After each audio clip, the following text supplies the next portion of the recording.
Al Jazeera Podcasts.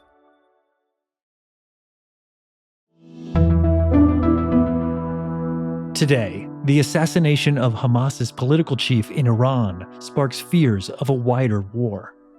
This is a big story. The political leader of Hamas, Ismail Haniyeh, has been killed in Iran. That's according to statements from both Hamas and Iran's Revolutionary Guard. Iran's state TV... Now, the world holds its breath to see what comes next. I'm Kevin Hirten, and this is The Take.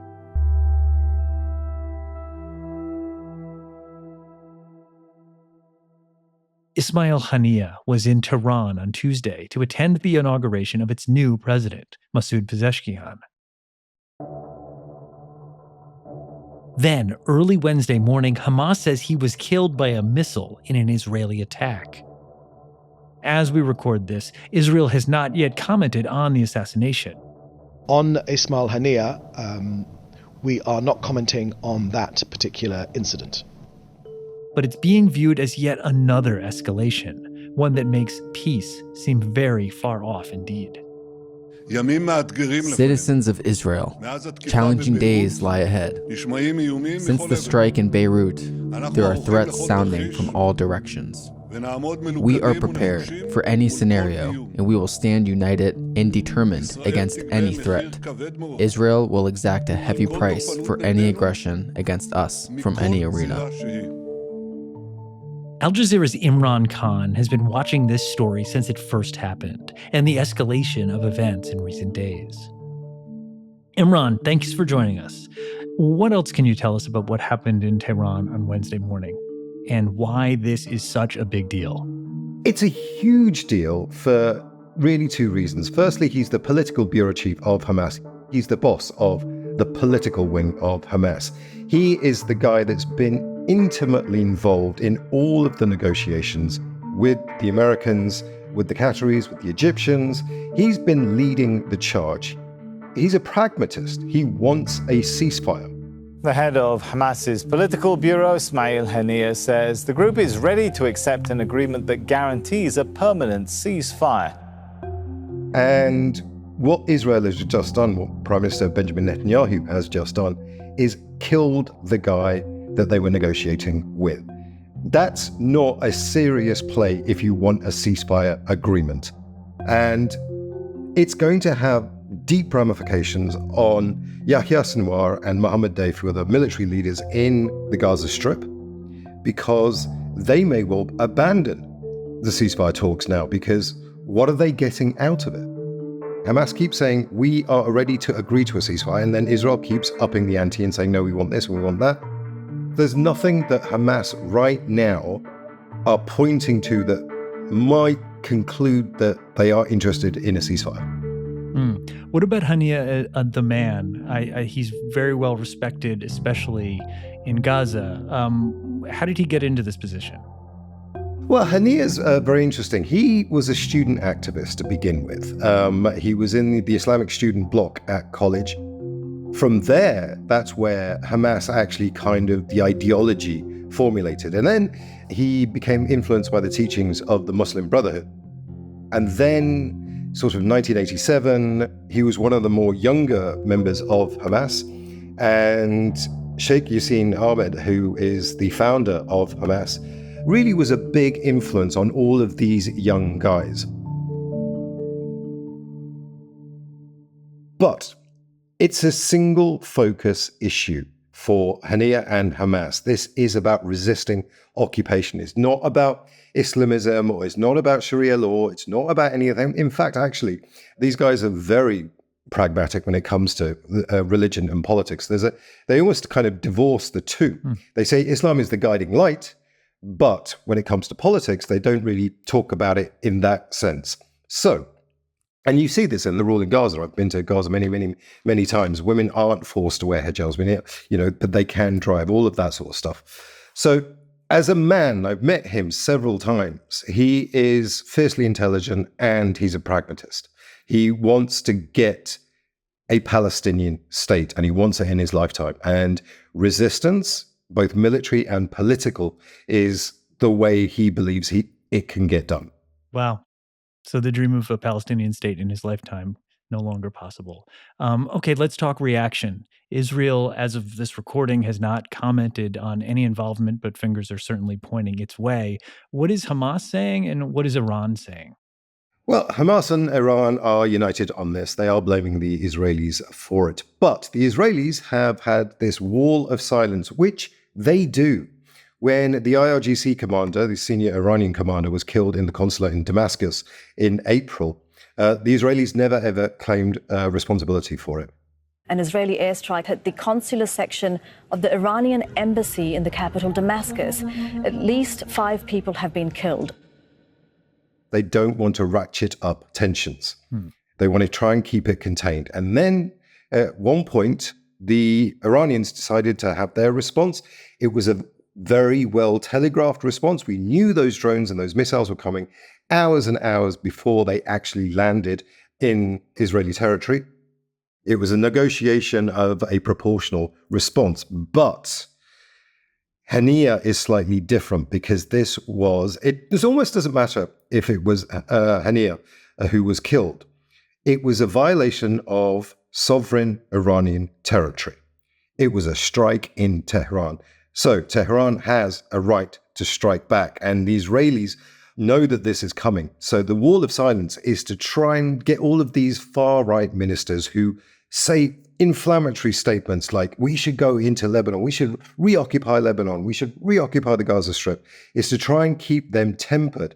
So the Iranians don't feel like they're being forced into a much bigger response. Right. It's worth noting that Iran is also blaming the U.S. for supporting Israel. What is the U.S. saying? Well, Blinken's been absolutely clear. We had nothing to do with this. We didn't know about it. And the Gaza ceasefire is the only way to calm tensions in the region. That was his statement. But it's almost impossible to believe that the US didn't know. They must have done, because Israel and the US share intelligence. I'll give you one example that goes the other way. In January 2020, when the Americans under the Trump administration killed Qasem Soleimani, the senior leader of the Iranian IRGC, in Baghdad, the Americans told Israel that they were going to do it. Yeah. And the reason they did that, because the Americans felt that the Israelis needed to be prepared. It's interesting, though, that the U.S. would know, because the U.S. also desperately wants a ceasefire. I think the Qatari prime minister really put a fine point on it, tweeting, "How can mediation succeed when one party assassinates the negotiator on the other side?" And that's absolutely true. And the fact that it's coming from the Qataris shows you the level of frustration. Now, the Qataris haven't been the best friends of Hamas. I mean, Hamas leaders, Ismail Haniyeh lives in Qatar. Yeah. But he's under tremendous amounts of pressure from the Qataris, from the Emiratis, from the Egyptians as well, to get to a ceasefire. And he was getting there. And he was clear that, in his public statements, that Hamas were ready for a ceasefire. But Israel has been killing Hamas leaders since 1987. So there's always a succession plan. So the movement will survive. But who comes next? It's probably a lot tougher than Ismail Haniyeh was. After the break, what this means for the region following another assassination in Lebanon hours earlier.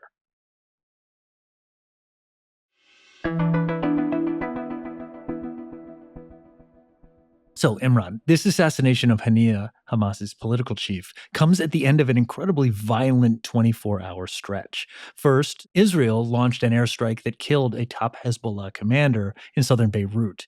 The target, Fuad Shukr. The Israeli military said he was the commander responsible for Saturday's attack in Majd al-Shams that killed civilians. So, can you tell us the latest on what's going on with that strike in southern Beirut?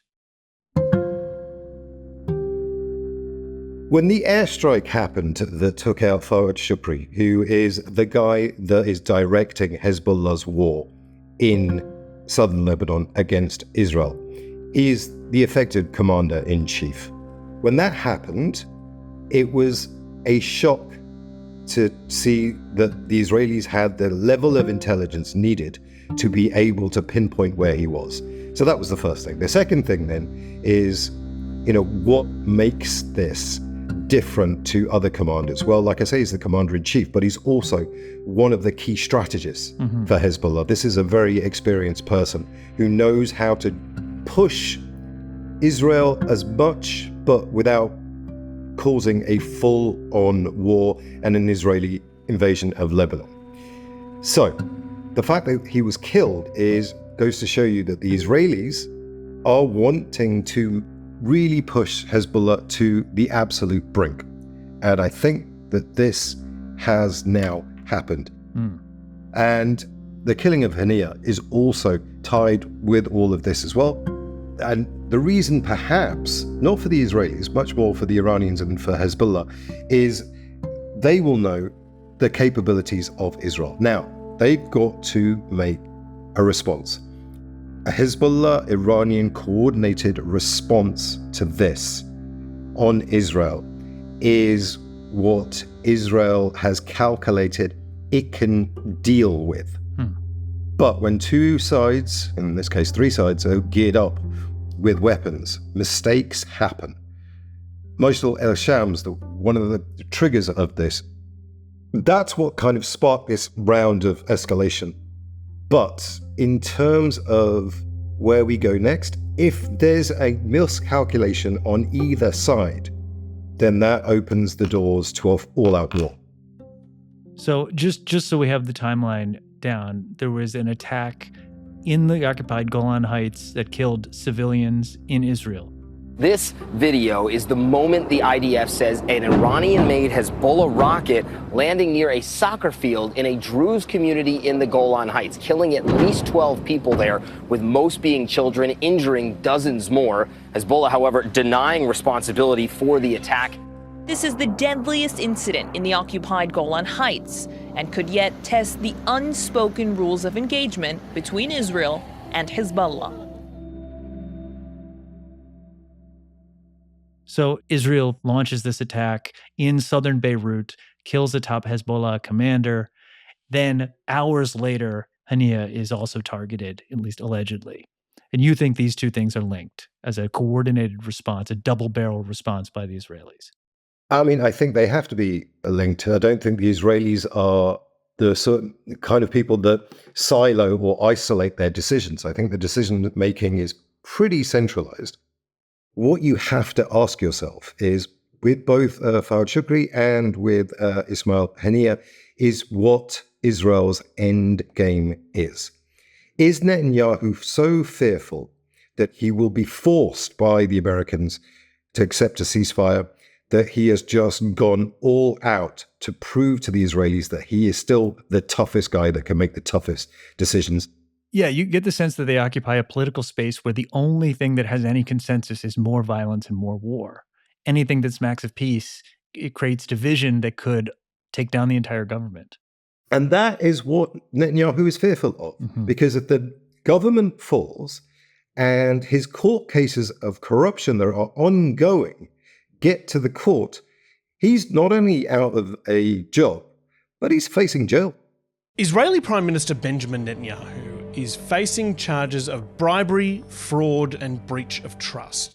Israeli police are recommending that Prime Minister Benjamin Netanyahu be indicted on 2 corruption cases. So in order to try and deal with all of this, staying in power is the all-encompassing endgame for Prime Minister Benjamin Netanyahu. You can say this about the Iranians as well. The survival of the supreme leader is perhaps, for the Iranians, one of the crucial things. Hezbollah surviving in Lebanon as the major player is probably Hezbollah's, biggest concern. Put those 3 together, and you have a matchbox ready to flare up. Yeah, we're counting on restraint from all 3 of those actors to prevent a wider war. Okay, so big picture. After October 7th, Benjamin Netanyahu promised to destroy Hamas and to bring the hostages home. How does this help Israel achieve any of those objectives? And how worried should we be that we've passed the point of no return here? Well, I think it's worth remembering that there was a statement from Hamas to Israel. It was very clear, don't come into Gaza and you can have all of your hostages back. That was on the table. Israel rejected that and they went into Gaza. Hamas surprised everybody with their resilience and their resistance to, and their fighting skills, quite frankly. Israel was not expecting that level of a fight, but more importantly than any of this, there was no political drive in Israel, or in fact the United States, for a quick, forced ceasefire. Israel stuck to its guns and Biden has been just flailing. We are going to see, possibly within a week, the Iranian reaction, the Hezbollah reaction, and then all of the other proxies in the region, the Houthis, for example, the Syrian groups, the Iraqi militia groups, they may well also be a part of a coordinated response. But that response, if it's proportional, like last time, like in April, then things do calm down. But a miscalculation is the biggest fear. A rocket landing somewhere, some civilians getting killed on either side, and then, all bets are off. Imran Khan, thank you so much for joining us. Thanks for coming on The Take, and we'll talk to you soon. Thank you. And that's The Take. This episode was produced by Khaled Soltan, Amy Walters, and Duha Mosaad, with Manahil Naveed, Veronique Eshaya, and me, Kevin Hirten, in for Malika Bilal. It was edited by Alexandra Locke. Our sound designer is Alex Roldan. Alexandra Locke is The Take's executive producer, and Ney Alvarez is Al Jazeera's head of audio. We'll be back tomorrow.